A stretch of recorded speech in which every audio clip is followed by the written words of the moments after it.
messieurs, bonsoir et bienvenue sur le plateau du journal de la télévision nationale du Burkina. Au menu de cette édition, l'ouverture du Forum national des personnes âgées de notre pays. C'est une première au Burkina Faso et la rencontre vise à promouvoir la personne âgée comme actrice du développement. Et puis dans cette même logique, le ministère de la fonction publique poursuit les innovations au sein du département. Des cartes de retraités ont été conçues et remises à des personnes retraitées dans l'ouest du pays. Une démarche qui vise à leur faciliter l'accès à la pension. Demain est célébrée la journée africaine des droits de l'homme et des peuples. Et à ce propos, je reçois pour vous le ministre des droits humains et de la promotion civique, le professeur Albert Ouedraogo, pour en parler. Elles ont à l'évidence pris de l'âge, mais sont pour la plupart toujours aptes à contribuer au développement de la mère patrie. Les réflexions sont en cours depuis ce matin à Ouagadougou pour voir comment utiliser à bon escient leur potentiel de compétences et d'expérience. La cérémonie était présidée par le Premier ministre Luc Adolphe Thiaw et le compte-rendu est de Peggy Ouedraogo. La sagesse, la patience, mais encore le respect sont parmi tant d'autres des valeurs assignées dans nos sociétés à la personne âgée. En 2006, le recensement général estimait que les anciens représentent 5,1% de la population burkinabé. À Ouagadougou ce matin, ils sont venus de tout le pays pour prendre part à cette rencontre première du genre au Burkina. Des anciens convaincus de la place de choix qu'ils occupent dans la vie de la nation. C'est pas parce que c'est blanc, c'est-à-dire la neige sur le toit, qu'il n'y a rien à l'intérieur. Il y a quand même de l'intelligence, il y a de l'expérience, il y a la sagesse dedans. Et c'est une base fondamentale pour pouvoir participer au développement du pays. Et j'ai dit sur le plan sociétal, sur le plan organisation, sur le plan du maintien de la paix. Et c'est naturellement que cette force démographique a été conviée pour cette première édition du Forum national des personnes âgées à porter la réflexion sur les stratégies à mettre en place pour une participation des anciens dans le processus de développement du Burkina.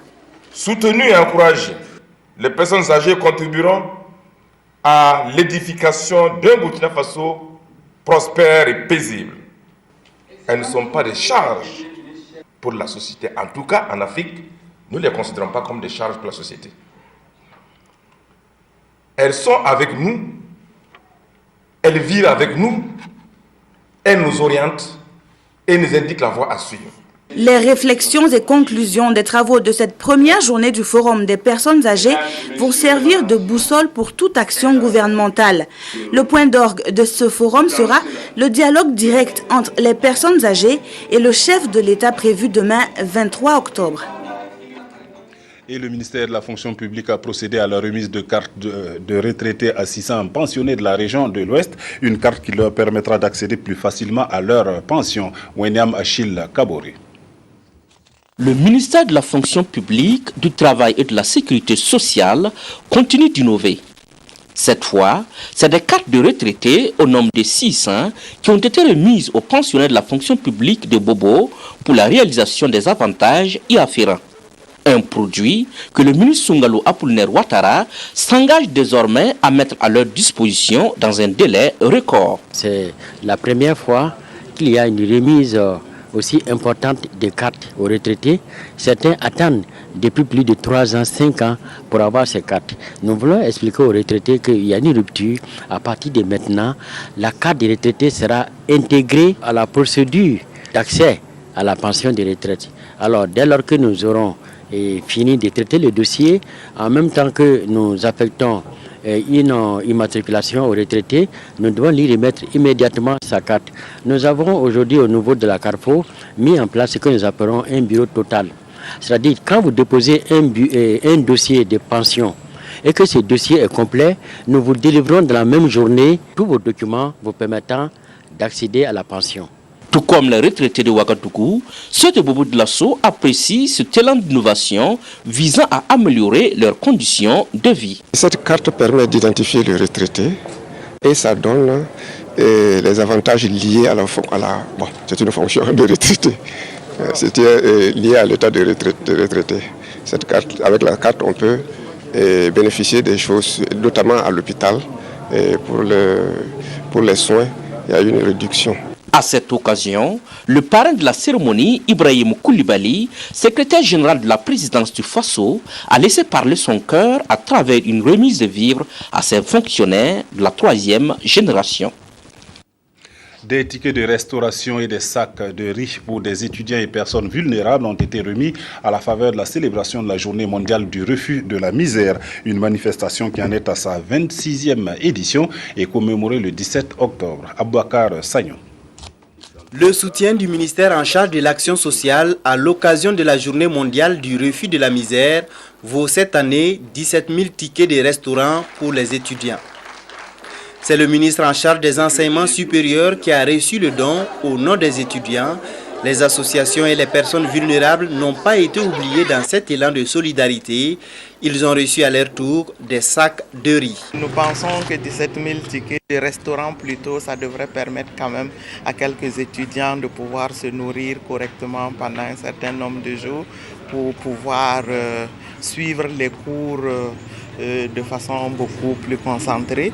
Et nous espérons également que le don en riz qui est fait aux structures permettra également une prise en charge adéquate des enfants. Mettre fin à la violence de l'extrême pauvreté, s'appuyer sur les capacités de tous pour bâtir la paix, c'est sous cette thématique que s'est tenue cette journée qui coïncide avec la 8e édition du mois de la solidarité.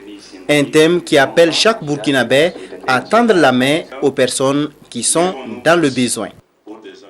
Et puis la communauté africaine célèbre demain la journée des droits de l'homme et des peuples. Et à cette occasion, je reçois pour vous le ministre des droits humains et de la promotion civique, le professeur Albert Ouedraogo. Bonsoir, monsieur le ministre. Bonsoir. Alors, quelle est la situation des droits de l'homme au Burkina Faso? Je voudrais dire que la question des droits humains au Burkina est une question qui reste également à définir. Mais il nous faut reconnaître que depuis quelque temps, nous avons assisté à une certaine évolution positive, dans la mesure où il n'y a pas encore si longtemps, l'État était surtout considéré comme l'un des plus grands violateurs des droits humains. Cette situation est en passe de se résorber. C'est vrai qu'il y a encore quelques manquements résiduels dus à certains agents de l'État dans l'exercice ou non, dans la non-exercice de leurs fonctions, mais à ce moment, ça fait l'objet de poursuites judiciaires. Donc à ce moment, on ne peut pas dire que la justice ne fait pas son travail et que, par conséquent, le droit n'est pas dit. Mais ce à quoi nous nous attaquons ces derniers temps, ce sont les actes, je dirais, de déni et de violation des droits humains de la part des individus ou des communautés à la base.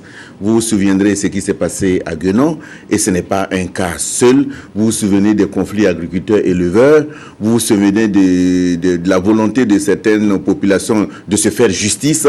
C'est autant d'éléments qui nous interpellent et qui montrent que la question des droits humains est une question de tous. Ce n'est pas simplement l'affaire de l'État, c'est l'affaire de tout un chacun, à commencer par les cellules familiales jusque dans les écoles, en passant par les grands espaces et en passant aussi par la sphère politique. Contrairement à ceux qui croient que les choses n'évoluent pas, il faut reconnaître que depuis quelque temps, au regard même des actions menées par les organisations de la société civile, par la prise de conscience des acteurs étatiques et non étatiques de la question des droits humains, nous devrons saluer le fait que le gouvernement du Burkina ait remis au goût du jour le ministère des droits humains et de la promotion civique, qui montre qu'il y a une volonté manifeste du gouvernement d'intégrer cette question des droits humains dans la gouvernance. Tous les pays africains n'ont pas dans leur gouvernement un ministère chargé des droits humains, et ceci a été salué. Nous voulons aussi attirer l'attention sur le fait que l'on vient d'installer la commission nationale des droits humains. Disons, on vient de nommer les commissaires, et en respectant les principes de Paris, c'est autant d'actes qui montrent qu'il y a une volonté manifeste politique de faire des questions des droits humains la pierre angulaire de la construction de notre société et de notre démocratie. Monsieur le ministre, au niveau de la promotion des droits humains, apparemment il y a beaucoup d'avancées, mais en ce qui concerne la promotion civique, on constate que malgré les campagnes de sensibilisation, malgré ce que vous êtes en train de faire, il y a toujours un gros problème chez les Burkinabés. Lorsqu'on remarque en circulation, dans la vie même courante, beaucoup de gens sont objets d'incivisme. Et puis bon, apparemment il y a de l'impunité, on se tient au regard. Non, je crois que c'est un peu le revers de la médaille. Ça veut dire, pendant longtemps, le Burkina a mis l'accent sur les droits humains. Et de ce point de vue, je crois que rares sont les Burkinabés qui ne sont pas conscients qu'ils ont des droits. Mais ils ont tellement compris qu'ils ont des droits qu'ils ont fini par oublier qu'ils ont aussi des devoirs.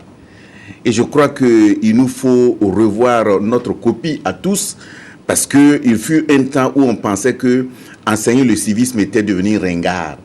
Et on a pensé qu'il point n'est besoin encore d'enseigner des matières qui n'avaient pas une utilité sociale sur le plan technique. Ben oui, mais on a dit science sans conscience n'est que ruine de l'âme.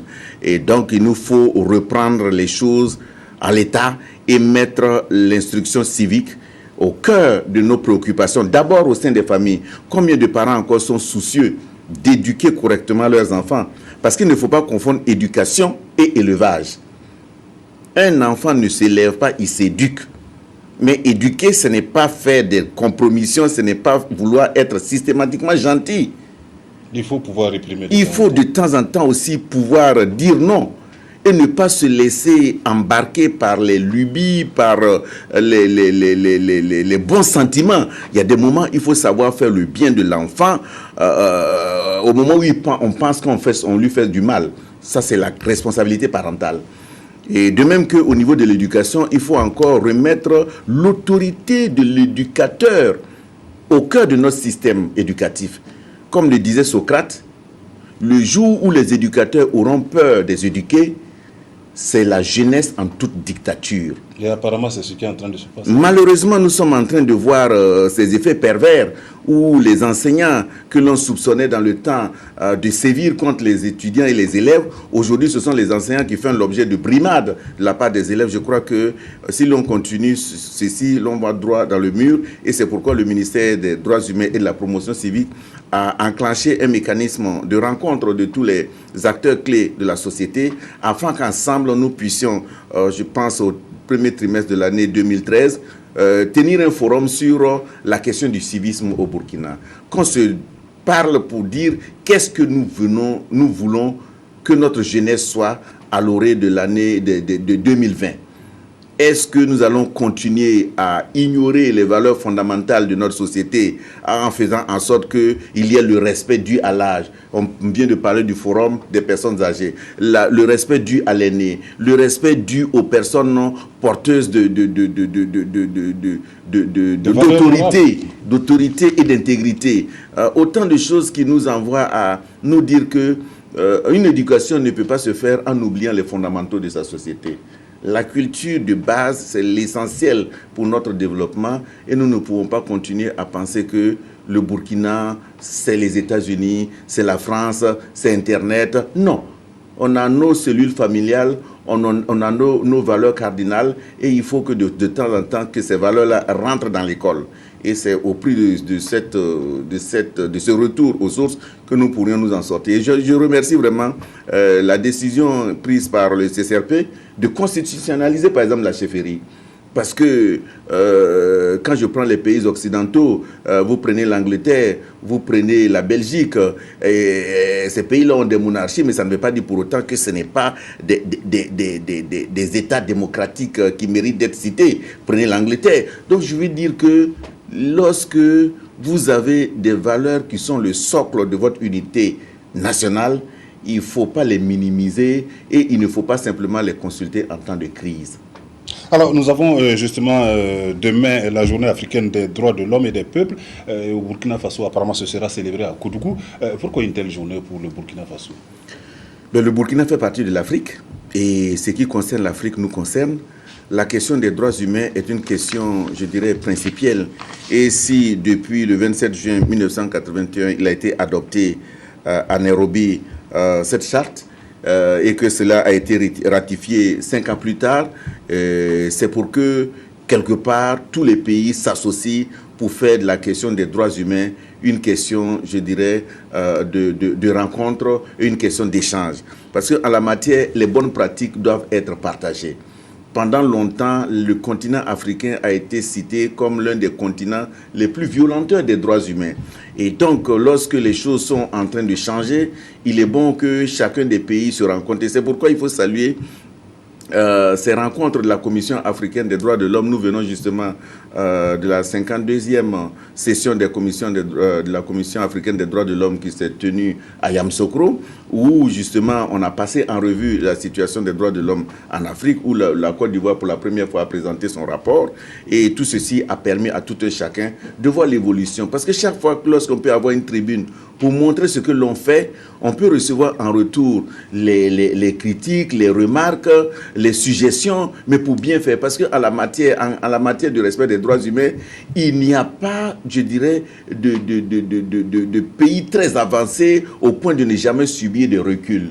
C'est un processus. Nous avons vu des pays très démocratiques, très avancés en matière de droits humains qui, du jour au lendemain, sont tombés dans la barbarie, sont tombés dans la guerre, sont tombés dans les violations massives de droits humains. Donc, c'est pourquoi personne ne peut donner des leçons à l'autre. Tout un chacun devrait travailler à faire avancer, chaque jour qui passe, la question des droits humains. Et je dis aussi, ce n'est pas simplement l'affaire de l'État. Les citoyens aussi doivent travailler à ne pas se transformer en violateurs des droits humains par le simple fait que, en plus de leurs droits, ils doivent reconnaître leurs devoirs. Parce que je dis, les seuls individus qui ne sont pas responsables de leurs devoirs, qui ne sont pas conscients de leurs devoirs, c'est les enfants. Et là encore, les enfants ont des devoirs vis-à-vis des parents. Je dirais que c'est les seuls déficients mentaux.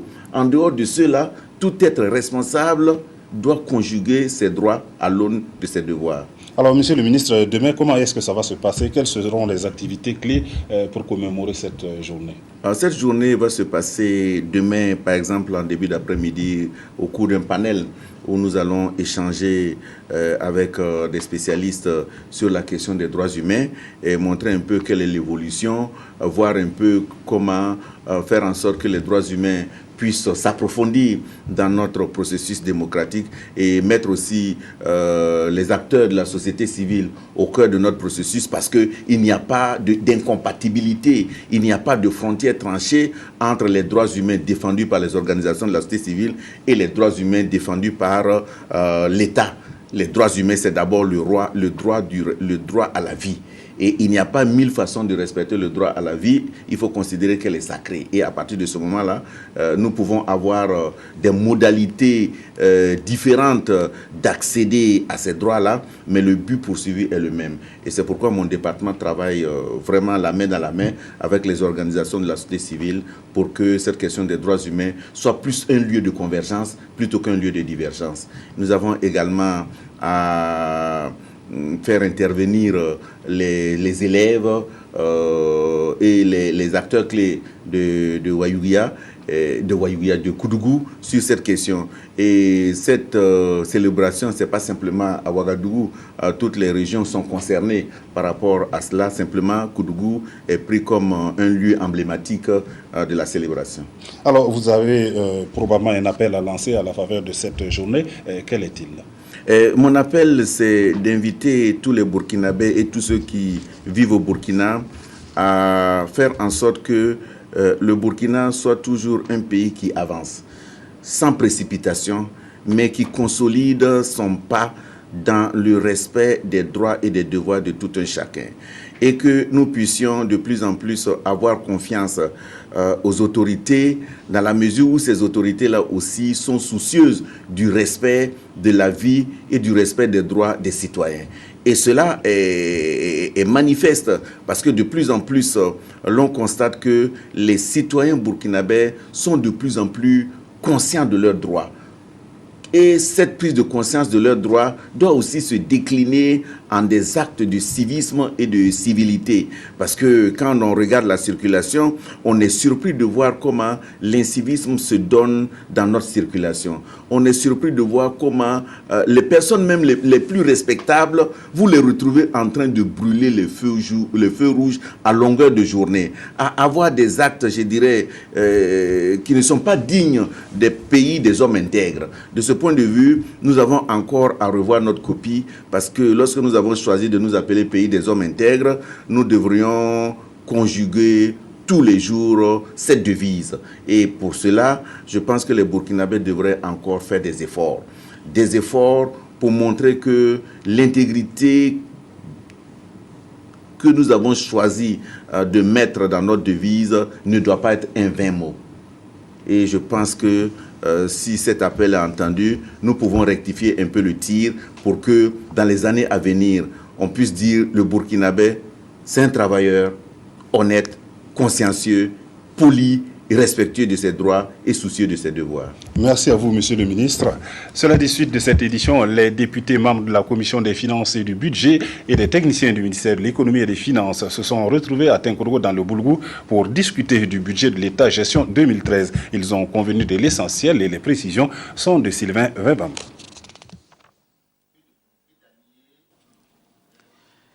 Examen des recettes et leur arbitrage, examen des dépenses et leur arbitrage, notamment l'amortissement des charges et les dépenses en atténuation de la dette, les dépenses de personnel, les dépenses de fonctionnement, les transferts courants, les investissements exécutés par l'État et les contreparties, ainsi que les comptes spéciaux du Trésor. L'ensemble de ces compartiments ont fait l'objet d'analyses pour arrêter les grandes lignes du budget. Revoir les prévisions de recettes du gouvernement, analyser les interactions qui ont pu être au regard des 5 dernières années et puis ajuster donc les prévisions du gouvernement. C'est ça l'arbitrage. Généralement, pour ce qui concerne les recettes, nous ajoutons à ce que le gouvernement a prévu au regard de l'analyse des recouvrements qui ont été effectués les années antérieures. Le même processus est fait pour ce qui concerne les dépenses et nous analysons au regard de l'efficacité de la dépense si on peut les prendre avec les recettes nouvelles que nous avons dégagées. Et nous avons ainsi donc pu affecter un certain nombre de recettes et couvrir le besoin de financement.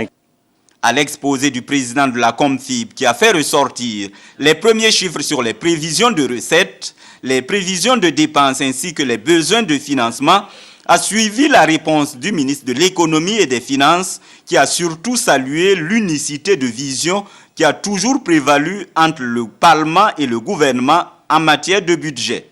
Qu'il y ait des échanges avec nos départements pour qu'on puisse certainement aussi mieux nous comprendre, que sur les questions, on ait une convergence de points de vue pour qu'au niveau de la plénière, ensemble, on puisse éclairer les députés pour qu'ils puissent faire un vote conséquent du budget.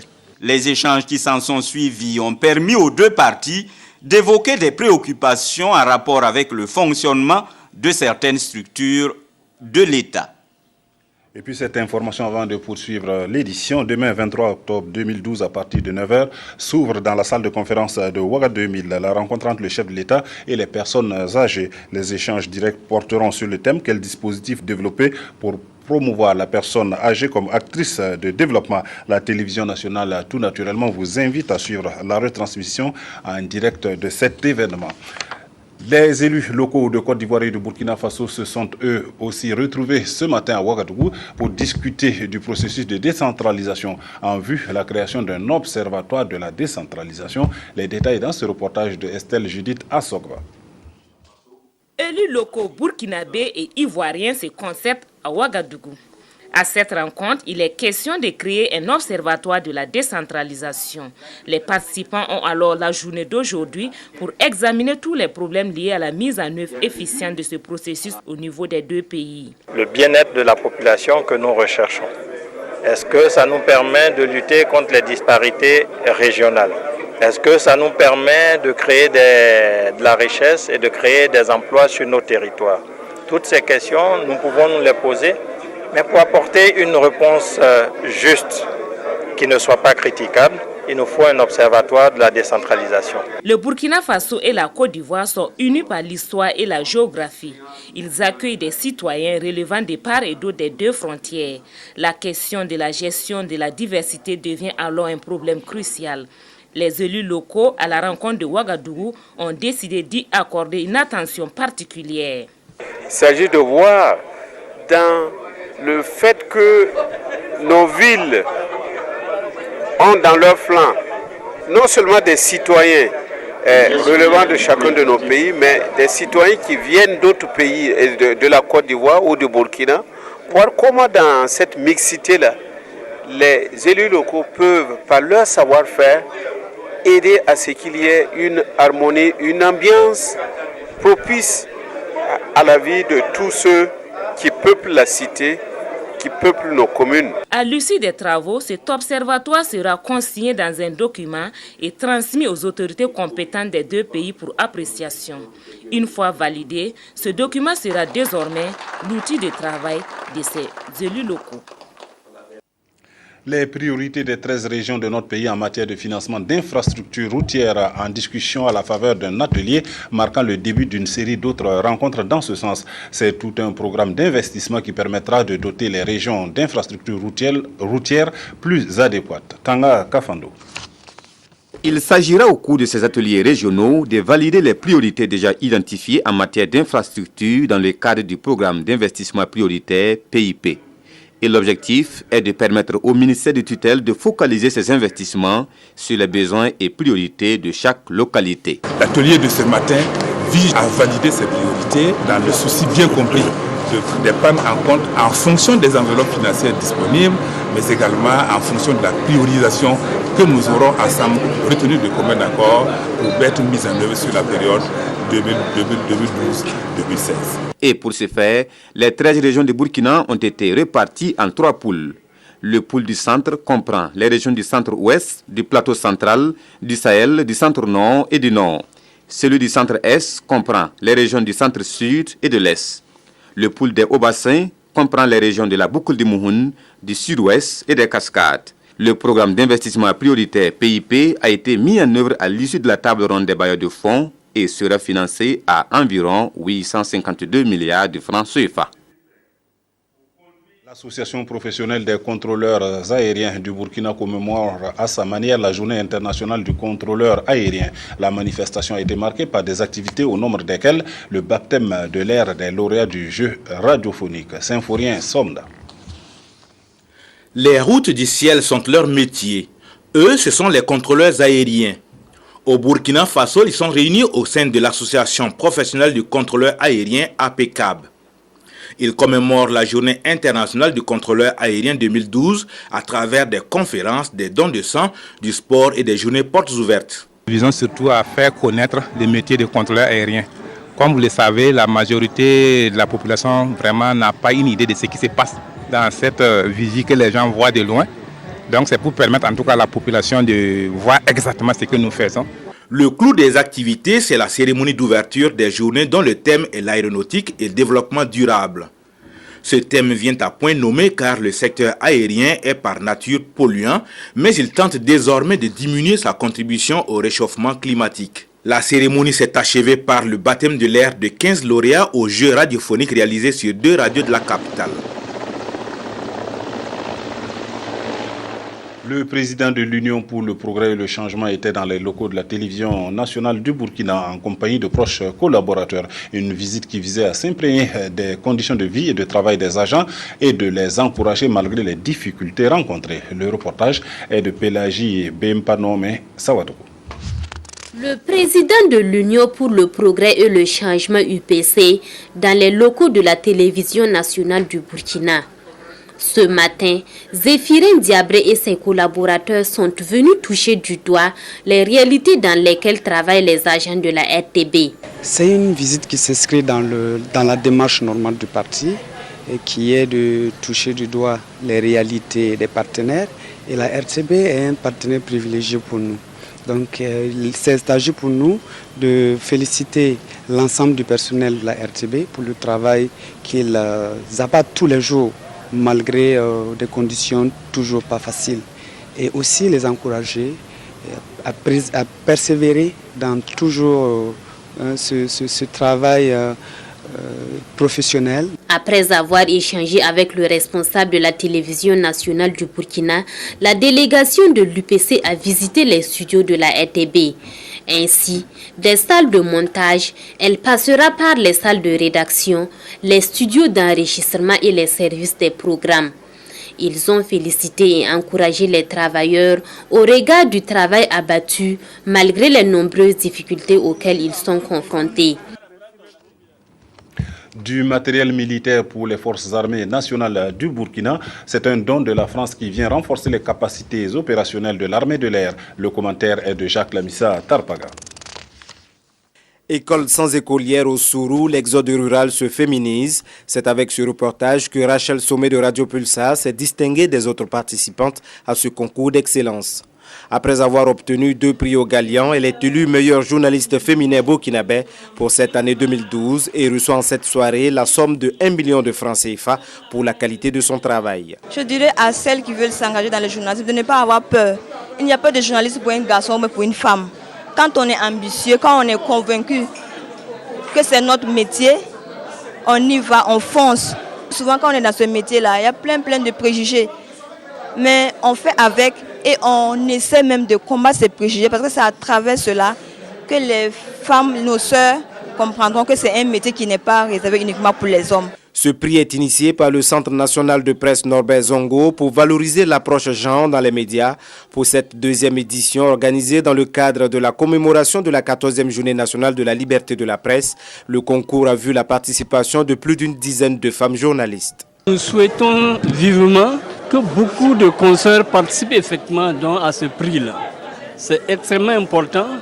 Vous avez vu que la jeune consoeur qui a eu le prix, il n'y a pas longtemps tellement qu'elle est dans la profession.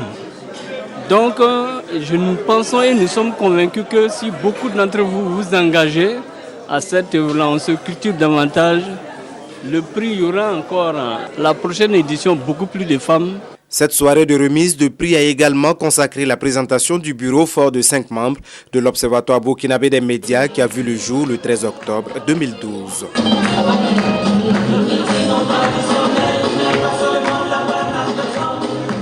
Deuxième prix de la meilleure journaliste, événement qui s'est déroulé samedi dernier à Ouagadougou et organisé par le centre de presse Norbert Zongo pour du reste valoriser l'approche genre dans les médias, et c'était un reportage avec la voix de Jacques Lamissa Tarpaga. Et puis venons-en au reportage du don de matériel militaire pour les forces armées nationales du Burkina, et c'est un don de la France, comme je vous le disais, qui vient renforcer les capacités opérationnelles de l'armée de l'air. Le commentaire est toujours de Jacques Lamissa Tarpaga.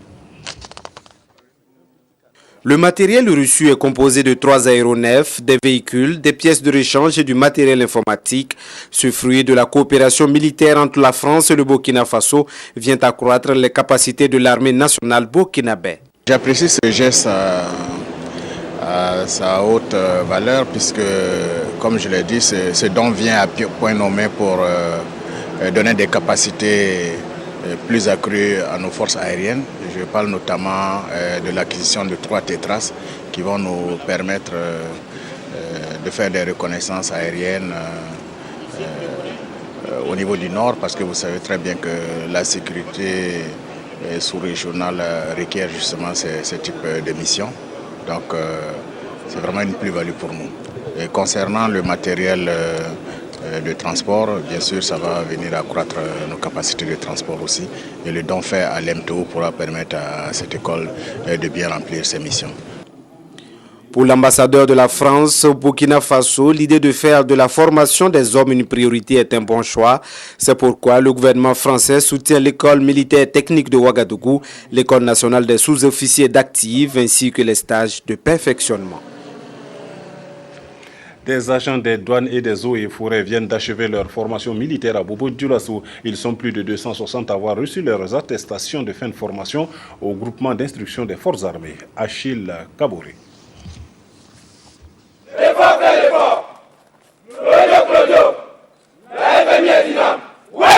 Il a fallu 2 mois pour donner à ces 261 stagiaires paramilitaires la formation militaire initiale spéciale douane, eaux et forêts, session de 2012. Et au terme d'efforts physiques et intellectuels, ils reçoivent aujourd'hui leur parchemin. Nous avons beaucoup appris, aussi bien physiquement qu'intellectuellement.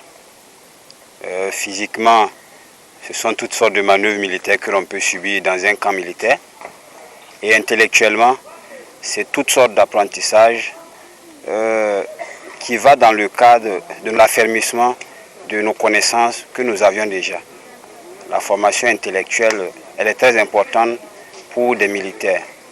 Parce qu'il ne faut pas seulement avoir dans les muscles, comme on aime à le dire couramment, mais il faut également avoir dans la tête. Et c'est le groupement d'instruction des forces armées, GIFA, qui s'est chargé de passer ses stagiaires de nationalité centrafricaine, gabonaise, tchadienne, guinéenne et burkinabé au moule militaire. Une des missions du groupement d'instruction des forces armées, c'est former du personnel au profit des corps paramilitaires. Il ne s'agit pas de faire de ce personnel des soldats aguerris, c'est plutôt de leur apporter des connaissances, des savoir-faire et des savoir-être, en même de leur permettre d'assurer leurs responsabilités dans leur mission spécifique. Donc pour ce faire, le programme d'instruction est ciblé et adapté. Quant au cadre, un plus leur a été donné. Nous avons intégré la formation à l'exercice de l'autorité, c'est-à-dire que nous avons eu à leur donner des notions sur l'éthique, le professionnalisme militaire, ainsi que le caractère et les styles de commandement du chef. Voilà donc en quoi a consisté la formation à l'exercice de l'autorité.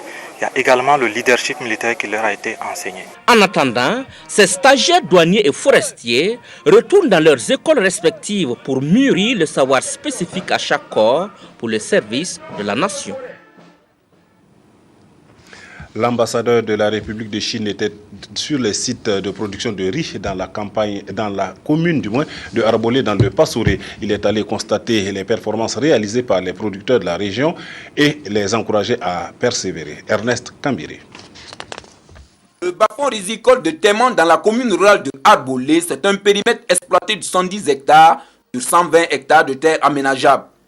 Pour cette campagne, il est attendu du site une production totale de 280 tonnes de riz, soit 4 tonnes à l'hectare.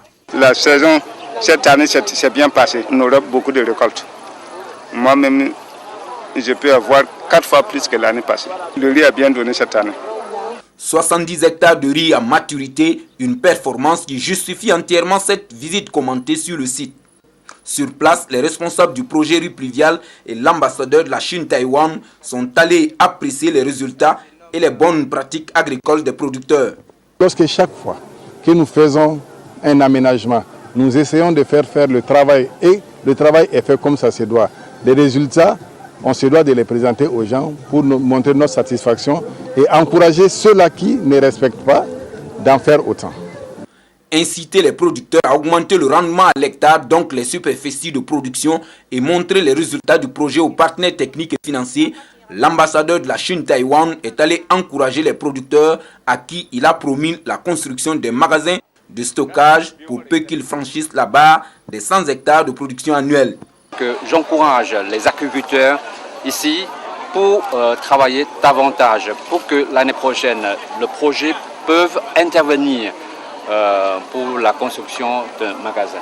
Très satisfait parce que ce parfum a été sélectionné par le ministère de l'Agriculture comme une dizaine de visites commentées organisées cette année. Aider les producteurs à produire davantage le riz, c'est également les aider à le transformer et à le commercialiser.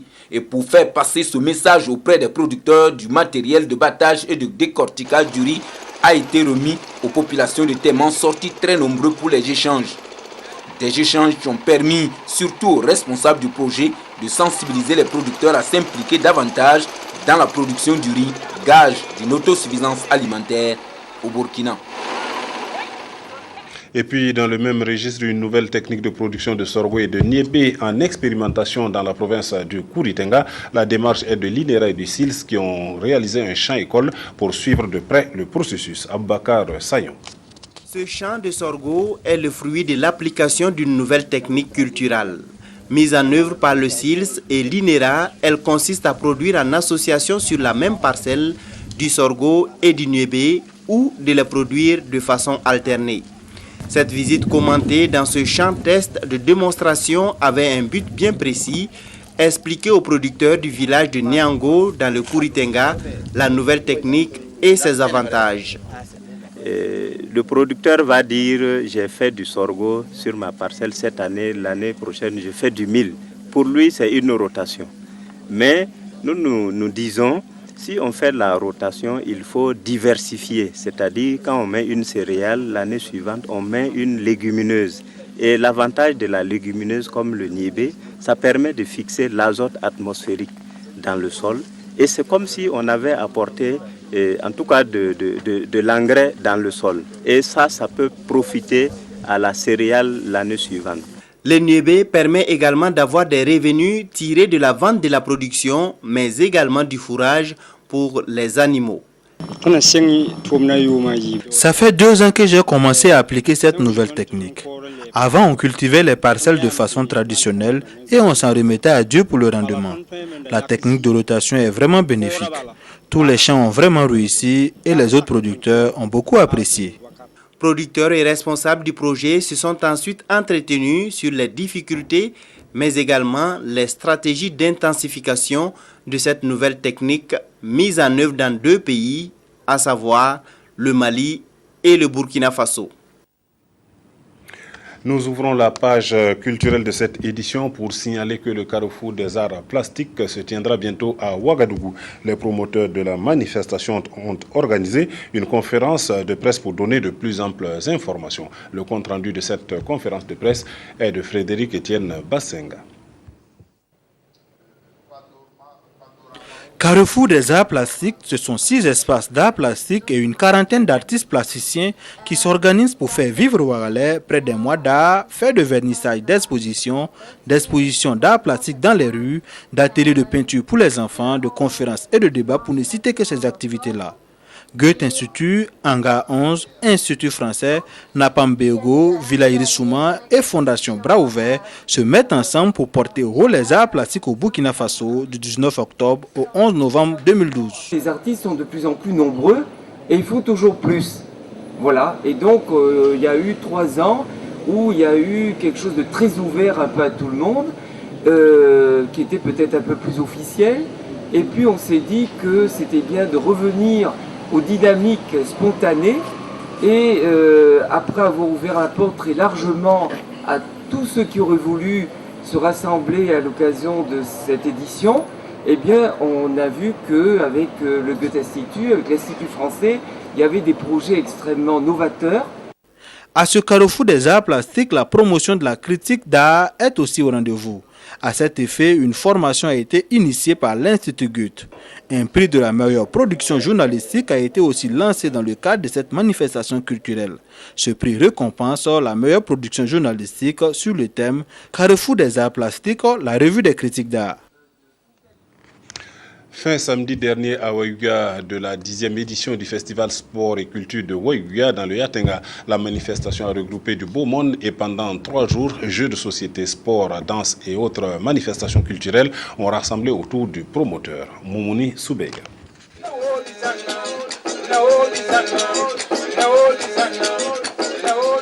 Pour la 10e édition du Festival Sport et Culture de Ouaïga FESCO, 13 troupes, dont 3 de la diaspora, ont rivalisé des talents en danse d'Ouaga pour arracher la première place. Sur scène, chaque troupe a su démontrer son savoir-faire avec des rythmes variés et pleins de créativité. Au finish, c'est la troupe Liouaga Naba Kango de Atiekouba en Côte d'Ivoire qui a convaincu le jury et a remporté le trophée de FESCO 2012.